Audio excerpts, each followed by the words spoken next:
The wind had teeth, and it was chewing on the bones of the collapsed line shack. Splintered timbers groaned under the weight of a fresh, merciless snow.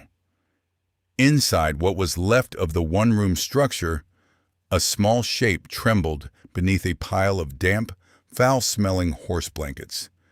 It was not a stray animal seeking refuge. It was a child. Her breath came in shallow white puffs, each one a tiny flag of surrender against the invading cold. She was maybe 6 years old, maybe 7. It was hard to tell. Hunger had carved her face into a sharp, haunted mask. Her skin, where it peeked from the threadbare dress, was the color of old porcelain, bruised with blue. In one small, chapped hand, she clutched a leather-bound ledger, holding it to her chest as if it were the last bit of warmth in the entire world. A life was about to end in that forgotten corner of the high country. But in the grand, cruel arithmetic of the world, another life, one that had ended years ago in all the ways that mattered, was about to begin again. His name was Jedediah, though no one had called him that in a decade. He was just the man on the ridge, the one who kept to himself, the one whose face was a roadmap of sorrows best left unread. He had been riding the fence line, a grim ritual he performed more out of habit than necessity. The storm had come up fast, a white devil roaring down from the peaks, and he'd been making for the shelter of the old line shack, a place he hadn't visited in years. He saw the collapsed roof from 100 yards out and cursed. Another thing broken. Another thing to fix, or more likely, to let rot. The world was full of things left to rot. He swung down from his horse, the leather of his saddle creaking in protest against the cold. The air was so thin and frigid, it felt like swallowing glass. He pulled his woolen collar up higher, his gaze sweeping over the ruin. It was then he saw it. A track. Small. Too small for a man. Too small for anything but a coyote or a child. A knot of ice formed in his gut. There were no children up here. No families. There was only him, the wind, and the ghost he kept for company. He unslung the rifle from his saddle, its cold steel a familiar and unwelcome weight in his hands. He moved slow, his boots sinking into the new powder, his eyes fixed on the gaping maw of the ruined doorway. Before we go any further into this story, I need to take a moment and speak directly to you. Thank you for being here. These stories, these journeys into the heart of what makes us human, are only possible because of you. If this is the kind of story that speaks to you, consider subscribing to the channel. And I'd love to know where you're watching from. Drop a comment below and tell me what city or country you're in. It's a powerful reminder that even though we're all scattered across the globe, we can still come together around a single fire, a single story. Your presence here means the world. Thank you. Now let's get back to that cold, windswept ridge and the man who was about to find more than just a collapsed shack. Jedediah stepped through the broken frame of the door. The inside of the shack was a disaster of splintered wood and driven snow. The wind howled through the gaps, a mournful, lonely sound. He saw the pile of blankets in the corner. He saw the slight movement. His knuckles went white on the stock of the rifle. "Who's in here?" he called out, his voice a rusty thing from disuse. There was no answer. Only a tremor that ran through the pile. He took another step, then another, the floorboards groaning under his weight. He nudged the edge of the topmost blanket with the barrel of his rifle. A tiny whimper escaped from beneath, a sound so thin and fragile he almost thought the wind had made it. He lowered the rifle. He knelt, the cold of the floor seeping instantly through the knee of his worn trousers. Slowly, he pulled the blanket back. And there she was. He stared. The world seemed to fall away, leaving only the sight of this tiny shivering creature. Her eyes were closed, her lashes dark against the pale skin. Her lips were cracked and tinged with blue, and clutched in her hand, that strange, out-of-place ledger. 5 years old. Maybe. No coat. A dress made of little more than flour sacking. A rage, cold and pure, unlike any he had felt since his wife's passing, rose in him. It wasn't a hot rage. It was a freezing, killing rage. A rage at a world that would allow this. He reached out a gloved hand, then pulled it back, afraid his touch would break her. "Easy now," he murmured, the words feeling foreign in his mouth. Easy. He had to get her out of here. Now, he shrugged off his own heavy sheepskin coat, the sudden loss of its warmth a shock to his system. He gently, so gently, wrapped it around the child. She weighed nothing. A bird. A shadow. He scooped her up, blankets and all.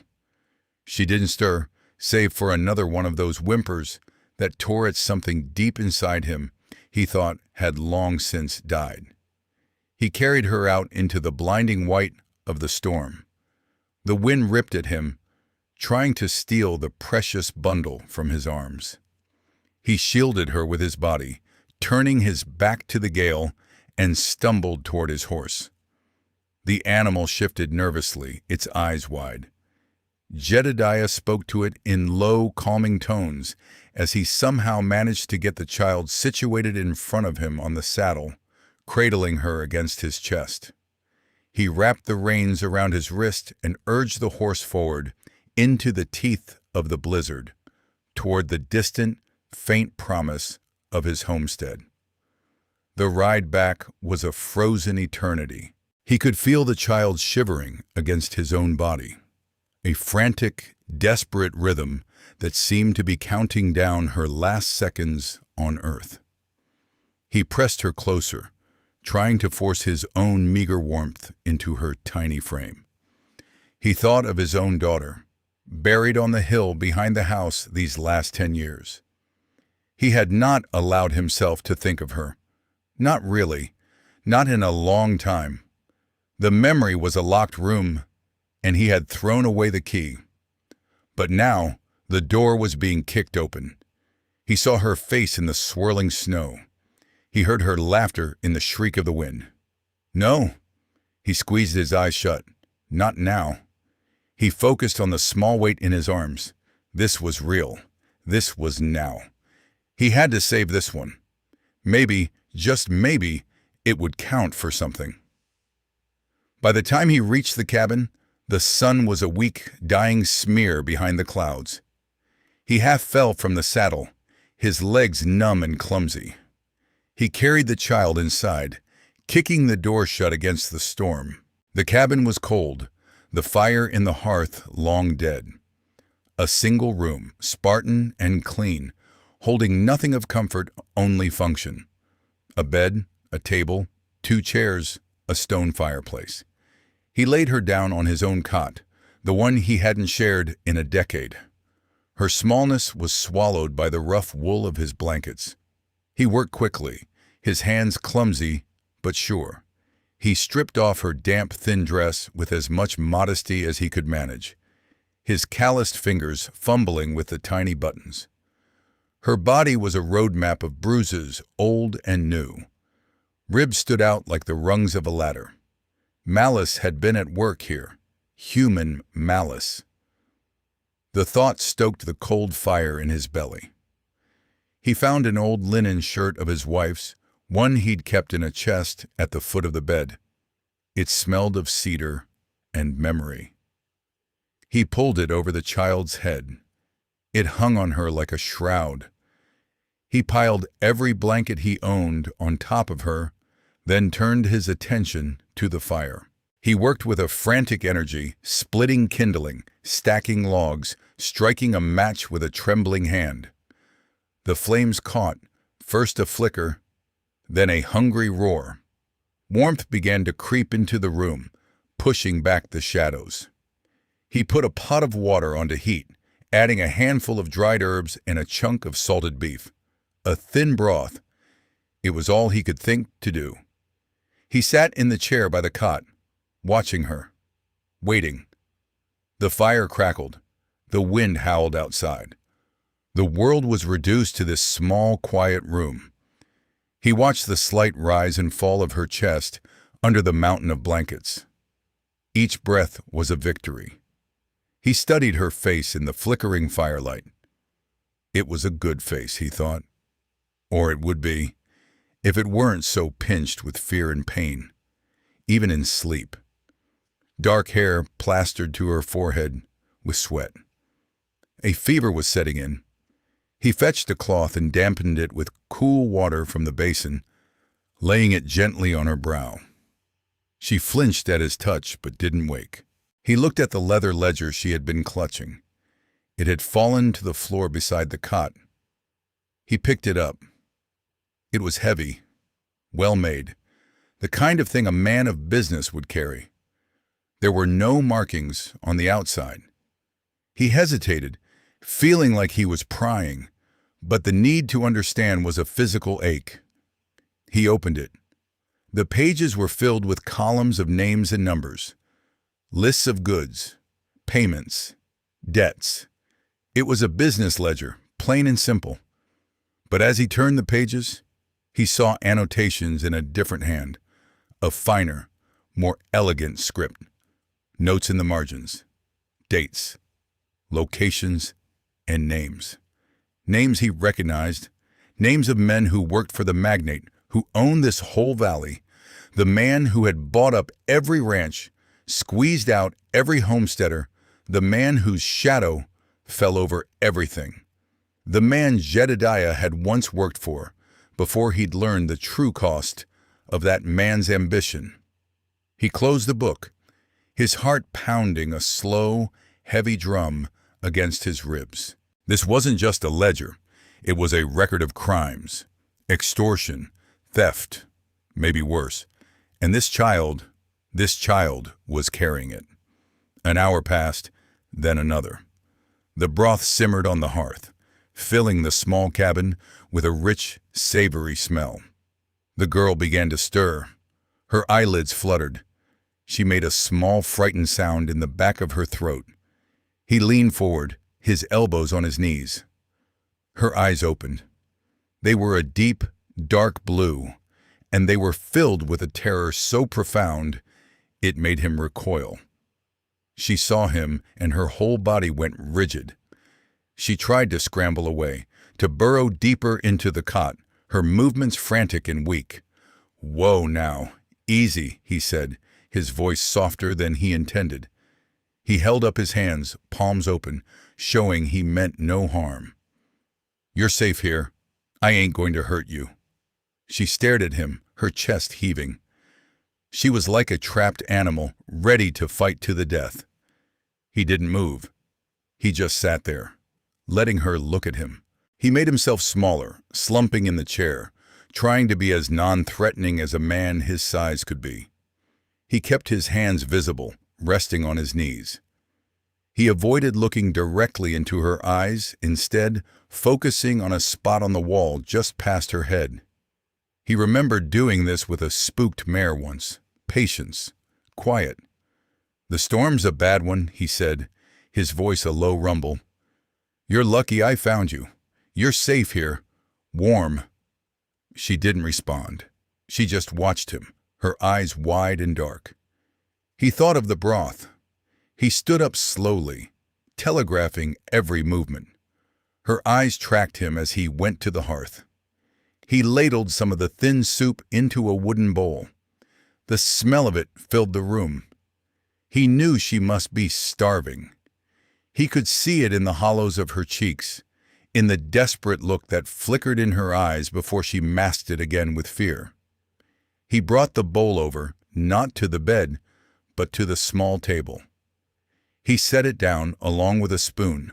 Then he went back to his chair and sat. He didn't say anything. He just waited. The silence stretched, broken only by the crackle of the fire and the howl of the wind. He could see the struggle in her, the war between her hunger and her fear. Her gaze darted from him to the bowl of steaming broth and back again. Finally, hunger won. She moved with excruciating slowness, pushing the heavy blankets back. She slid off the cot, her bare feet touching the cold wooden floor. She stood there for a moment, swaying, a tiny, ghost-like figure in his dead wife's oversized shirt. She took a hesitant step toward the table, her eyes never leaving him. Then another. She reached the table and pulled out the chair, the sound of its legs scraping against the floor unnaturally loud in the quiet room. She climbed onto it and stared down at the bowl. She picked up the spoon, her small hand trembling so badly she could barely hold it. She dipped it into the broth and brought it to her lips. The first taste seemed to shock her. Her eyes widened. She took another spoonful, then another, faster and faster, a desperate, animal-like urgency to her movements. She didn't stop until the bowl was empty. She set the spoon down with a clatter, and then, to his astonishment, she began to cry. It wasn't a loud, childish wail. It was a silent, heartbreaking weeping. Tears streamed down her face, dripping from her chin onto the wooden table. Her small shoulders shook with sobs she made no sound for.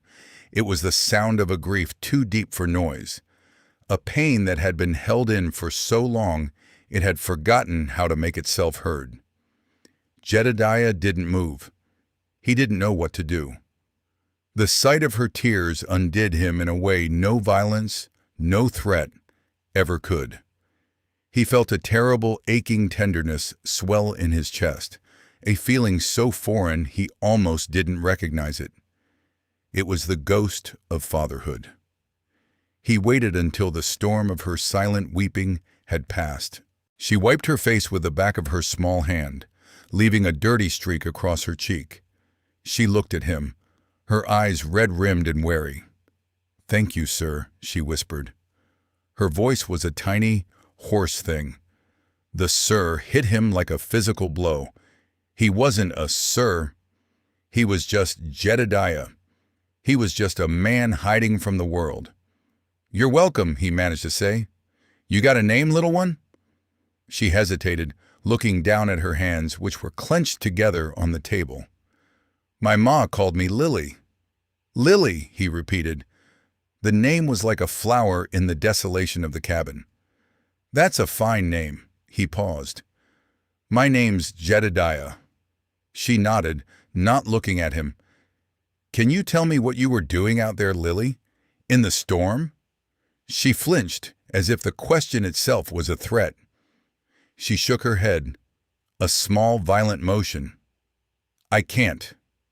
"It's all right," he said quickly. "You don't have to." He looked at the ledger, still resting on the floor where he'd left it. He pointed to it. "Is that yours?" She followed his gaze and her eyes widened in panic.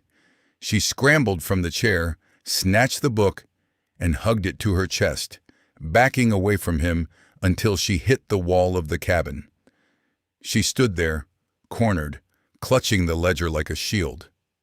"Ma said not to lose it," she whispered, her voice trembling. "She said it was important. She said it was the only thing that would make them pay." "Them?" Jedediah asked, keeping his voice level. "Who's them, Lily?"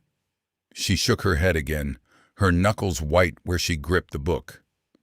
"The man with the scar," she said, so quietly he could barely hear her. "And the man in the black coat, they came for it. They took my ma." The cold in Jedediah's gut intensified, spreading through his veins. The man with the scar, the man in the black coat, he knew them. They were the magnate's enforcers, his wolves. He had seen them do their work before. He had seen the fear in good men's eyes when they rode into a homestead. He had seen families pack up and leave in the middle of the night, selling their land for pennies on the dollar just to get away. "What happened to your ma?" he asked, his voice now a low, dangerous thing. Lily's face crumpled. "They came to our cabin, yonder, over the pass. They wanted the book. Ma wouldn't give it to them. She fought them." A single tear traced a path through the grime on her cheek. "She told me to run, to take the book and run and not to stop. She gave it to me and she pushed me out the back window. She said, find a good man. Find a man the boss was afraid of once." She looked up at him then, a desperate, searching look in her eyes. She said his name was Jedediah. The world stopped. The fire, the wind, the beating of his own heart, it all went silent. He stared at the child, this tiny messenger from a past he had tried to bury. Her mother had known him, had known who he used to be, before he had broken, before he had run, before he had hidden himself away on this mountain to wait for the end. He had been the magnate's top man once, his investigator, the one who found things, the one who fixed things. He'd been good at it, too good. He'd believed for a time in the magnate's vision of progress, of taming the land. But then he had seen the rot beneath the surface. He had seen the cruelty, the greed. He had seen what happened to people who stood in the way. And his wife, his sweet, gentle wife, had seen it too. She had urged him to walk away. And when he'd hesitated, the magnate had arranged an accident, a runaway wagon, a tragic loss. There was no proof, of course. There never was. But he knew. In his soul he knew. That was when he had died. The man named Jedediah had been buried on that hill right alongside his wife and daughter. The man who was left was just a shell, a ghost haunted by failure. And now this child, sent by a dead woman, carrying a book full of secrets, speaking his name like a prayer. "They hurt her," Lily whispered, her voice catching on a sob. "I heard her scream, and then it was quiet. I ran. I just ran. I ran until I couldn't run anymore, and I fell down." He closed his eyes. He saw it all. The violence, the fear, the desperate act of a mother trying to save her child, trying to find one last sliver of justice in a world that had none. And she had sent her daughter to him, to the broken man on the ridge. It was a joke, a cruel, terrible joke. But when he opened his eyes and looked at the little girl, trembling and fierce, clutching that book, he didn't feel like laughing. He felt that old, cold rage solidifying inside him, turning from a formless anger at the world into a sharp, pointed weapon. It was aimed at one man, the man who had taken everything from him, and who was now trying to take even more. He stood up. He walked over to her, moving slowly. She flinched as he approached, pressing herself harder against the wall. He didn't stop until he was standing right in front of her. He knelt down so his eyes were level with hers. "They won't find you here," he said, his voice raw with an emotion he couldn't name. "They won't hurt you, not anymore." He reached out, not to take the book, but to gently touch her shoulder. His hand was large and calloused, but his touch was surprisingly gentle. "You did good, Lily. You were brave. Your ma would be proud." At the mention of her mother, a fresh wave of grief washed over her, and this time the sobs were not silent. They were loud, ragged, gasping sounds of a heart breaking. She collapsed against him, her small body shaking uncontrollably.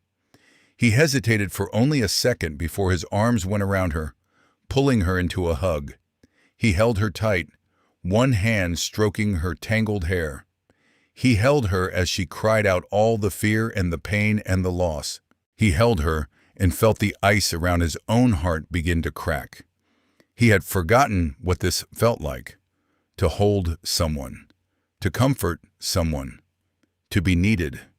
He was a ruin, just like that line shack, a place where something good had once lived, but was now just broken timbers and howling wind. But this child had walked into the ruin and lit a fire. After a long time, her sobs subsided into shuddering breaths.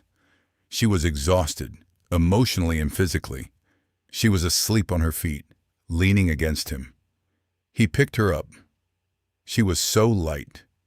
He carried her back to the cot and laid her down, pulling the blankets up to her chin.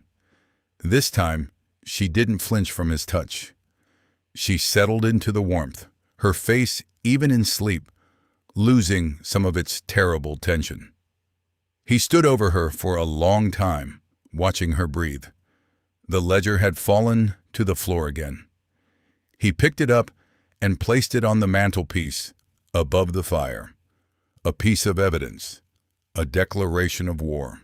He walked to the single window of the cabin and looked out into the storm. The snow was coming down harder now, a thick, swirling curtain of white, erasing the world. It would cover their tracks. It would buy them time. But not much. The man with the scar and the man in the black coat would not give up. They would search. And the magnate, their boss, he was a patient man, a meticulous man. He would not leave a loose end like a missing ledger and a child witness. They would come. It was not a question of if, but when. A part of him, the part that had been hiding on this mountain for 10 years, screamed at him to run, to take the child and disappear into the wilderness, to keep running, just as he had been doing all this time. But another part of him, a part he thought was long dead and buried, was standing its ground. It was the part of him that was a husband, the part that was a father, the part that was a man who had once believed in right and wrong. He thought of Lily's mother, a woman he'd never met, who had died believing he was still that man, who had sent her most precious possession, her daughter, to him as an act of faith. He could not betray that faith. He could not let her sacrifice be for nothing. He turned from the window and looked around the small, sparse cabin. It was not a home. It was a waiting room, a place to pass the time until death came to claim him.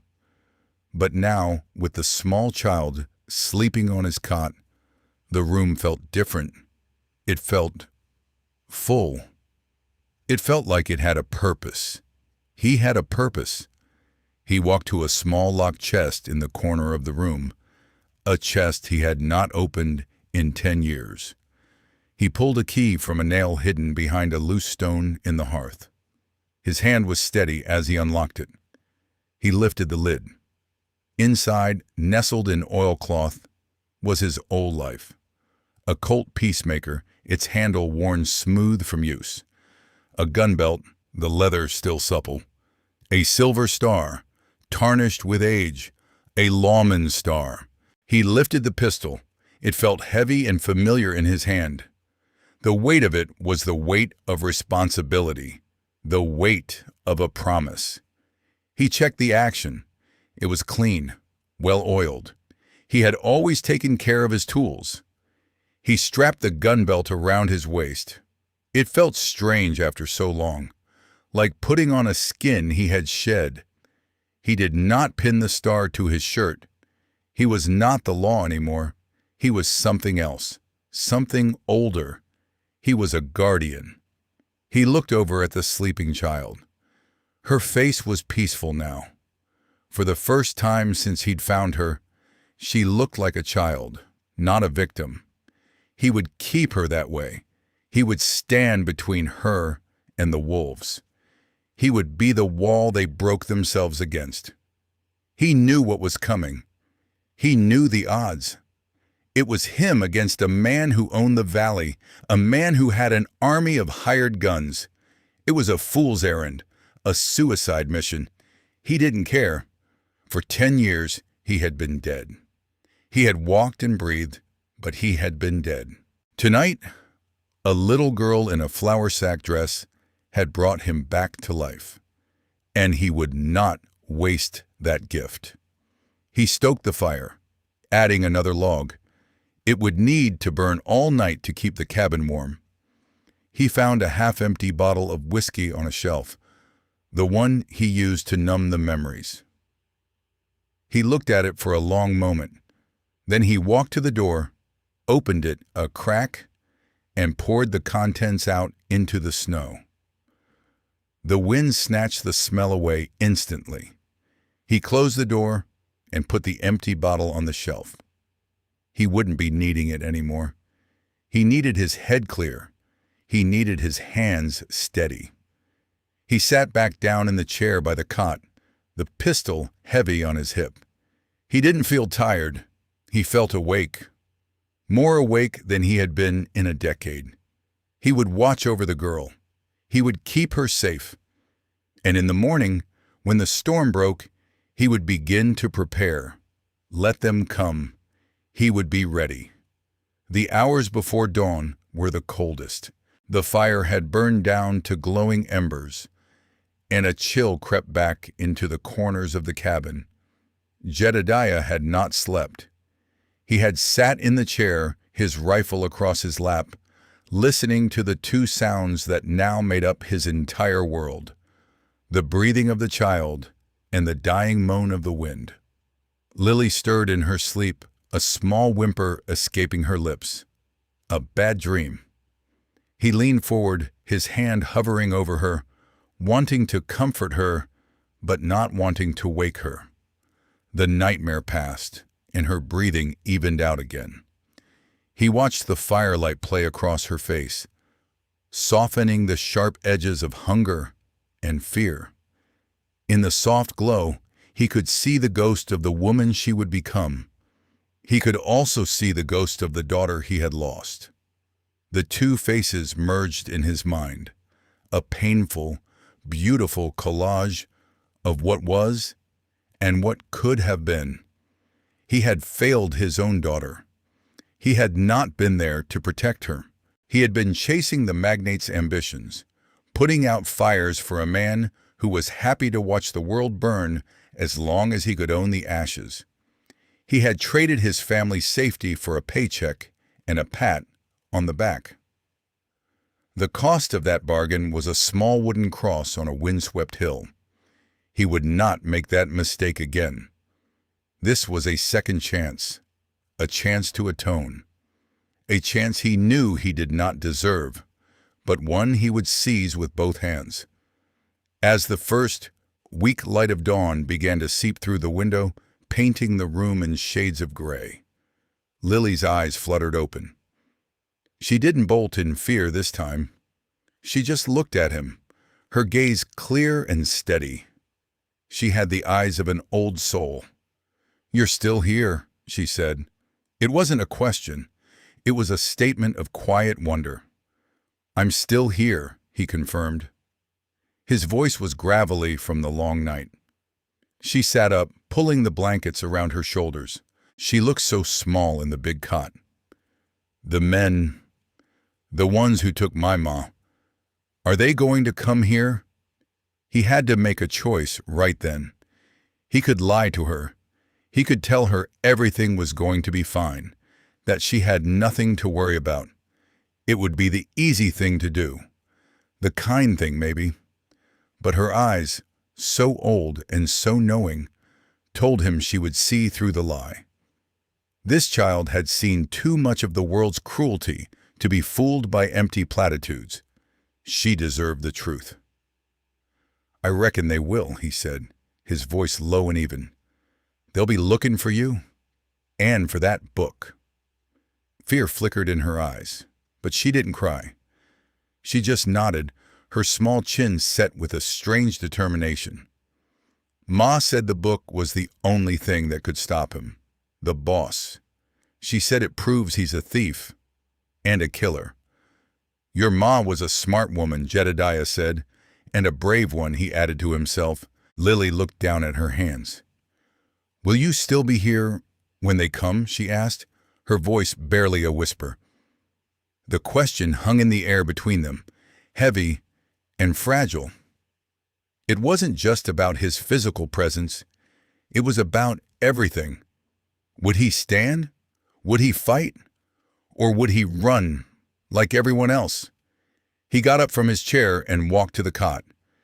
He knelt beside it, just as he had the day before. He looked directly into her eyes, letting her see the truth of him, the broken parts, and the parts that were slowly, painfully, knitting themselves back together. Lily, he said, and her name felt like a vow on his tongue. I will be here. They will not touch you. They will not take that book. To get to you, they will have to come through me. He reached out and gently took her small hand in his. Her fingers were so tiny, they were lost in his